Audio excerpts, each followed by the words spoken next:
Facebook আইডির অত্যন্ত গুরুত্বপূর্ণ একটি সেটিংস আজকে আপনাদেরকে শেয়ার করব। অবশ্যই ভিডিওটা শুরু থেকে শেষ পর্যন্ত দেখবেন, কারণ এটি খুবই গুরুত্বপূর্ণ।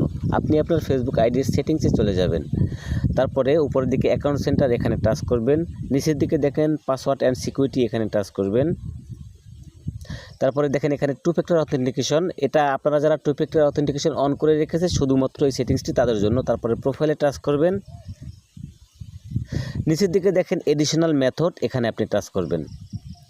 এরপর দেখেন রিকভারি কোডস, এখানে টাচ করলে আপনাকে মোট 5টি রিকভারি কোড দিবে। তো কোড পাসটি আমি ব্লার করে রাখলাম, যেহেতু খুবই গুরুত্বপূর্ণ এবং পার্সোনাল জিনিস। তো এই কোড পাসটি আপনি স্ক্রিনশট দিয়ে অথবা কোনো একটা খাতায় লিখে রাখবেন, কারণ এই কোড পাসটি খুবই গুরুত্বপূর্ণ। এটির কাজ হচ্ছে, ধরেন আপনারা যারা লগ ইন অ্যাপ্রুভাল চালু করে রেখেছেন, মানে টু ফ্যাক্টর অথেন্টিকেশন অন করে রেখেছেন, অনেক সময় আইডি যদি লগ আউট হয়ে যায় কিংবা আপনি আদার্স কোনো ডিভাইসে লগ ইন করতে যান, তখন কিন্তু লগ ইন অ্যাপ্রুভাল কোড চায়। অনেক সময়